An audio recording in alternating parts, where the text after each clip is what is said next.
healthy lifestyle is a wealthy life. Staying strong and alive is not far-fetched from what we eat and consume. It is good to develop meal plans and promote healthy living, and that is exactly what we do at Diet and Health. At Diet and Health, we teach you how to take meaningful actions to stay healthy and alive with customized meal plans, teaching you how to make nutritional meal that can help people live a healthy life. I want to continue on diabetes. Remember last time we talked about diabetes. So there is need to continue so that we can link and then you'll be able to follow up and get solution out of what we are teaching you. I'm talking about diabetes because I have seen a number of persons, the devil has used diabetes to destroy so many lives. I've seen so many people struggle with diabetes endlessly. So much that the diabetes has led them to have a stroke. Some have ended up with kidney problem. Some have even passed on. But I tell you that these are all preventable. Okay?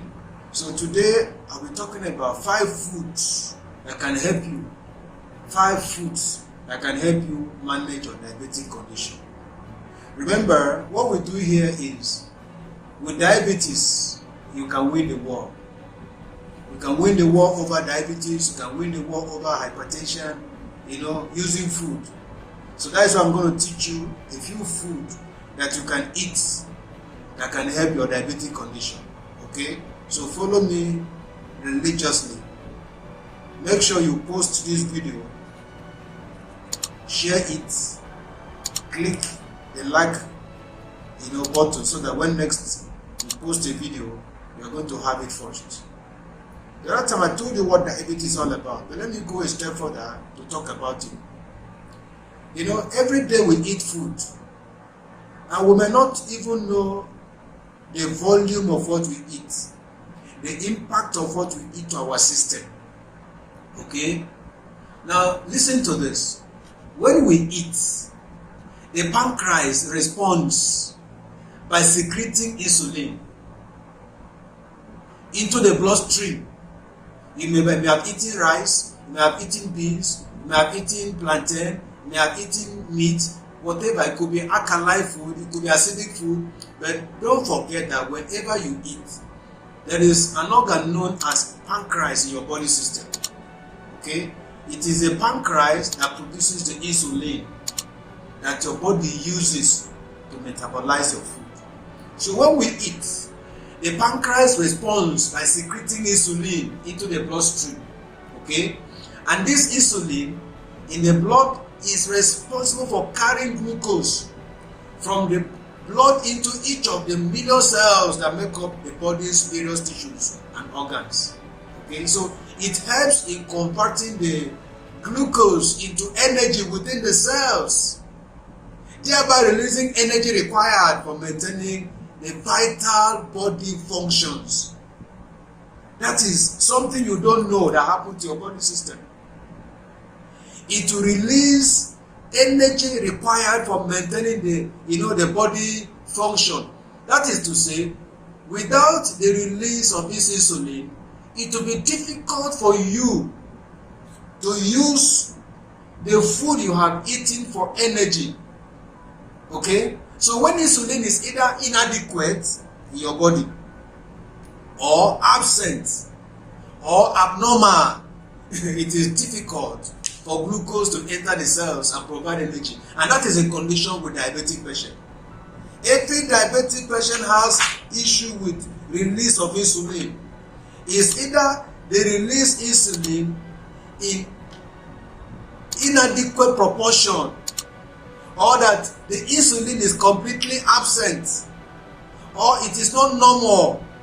That is a problem. Anybody having diabetes is faced with this problem of insulin.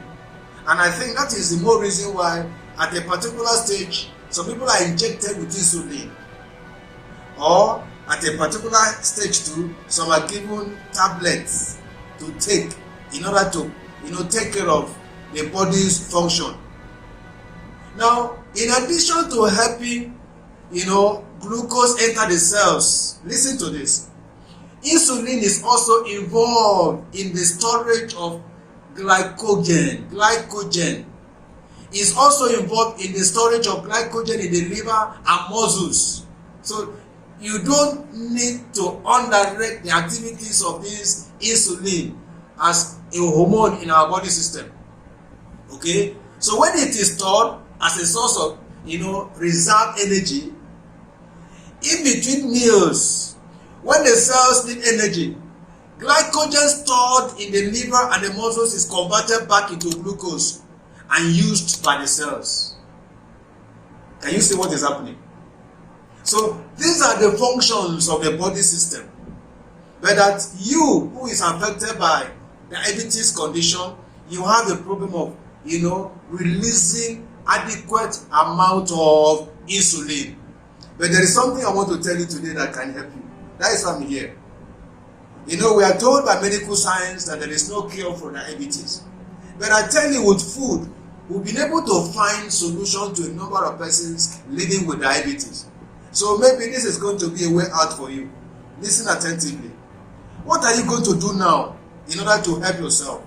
Number one is to look out for food to avoid, food to accept into your body system. Because if you do not have the capacity to metabolize all the glucose you have taken, instead of the glucose being driven into the cell's wall to form energy to your body system, it will now return in the blood. And that is why a number of persons go to urinate, and the urinate, it tastes like sugar. That energy is now in the urine. It's not driven into the cell's wall. But there is something you can do to gradually heal your pancreas. Number one, what are you going to do? Reduce the intake of carbohydrates. And what percentage are you going to reduce? You can reduce to as much as 70%. That means you go for 70% acidic food, 70% alkaline food, and 30% acidic food. Okay, so if you used to eat 1 cup of eba, divide it into 3, take 1/4. And then that is the only one for the day. And then to support and complement this eba, you go for fruit and vegetables. My best bet for a diabetic patient is cucumber, cabbage. Okay? If you do not have a problem with your hypertension, or you do not have a hypertensive problem, go for fresh tomato too.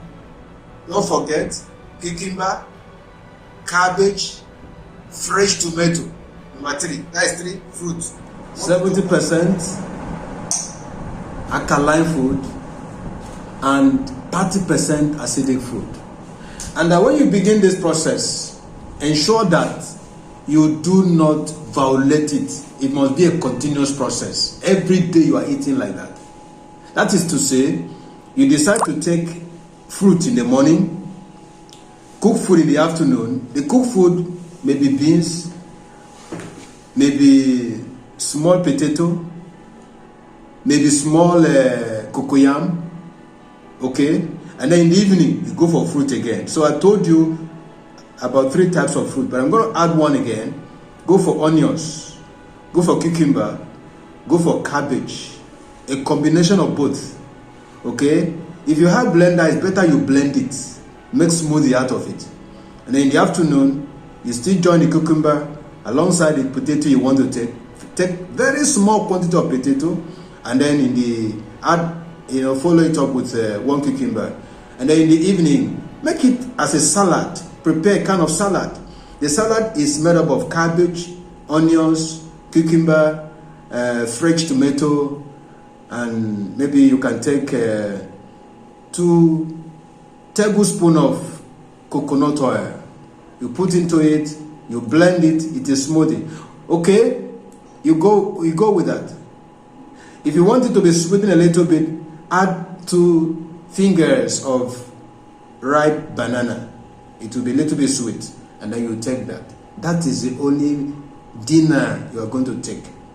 Okay? By the time you continue like that for about a month or thereabout, go to the lab, or you have the glucometer at home, check your sugar. You will notice that your sugar is coming down gradually. But that one of the things we're going to experience, we're going to lose weight a little. But that's not a problem. If you could lose weight and then win the war against diabetes, then what is your problem? So please, this is the way you're going to go about it. Thank you. Click the like button and then share. We'll see you next time.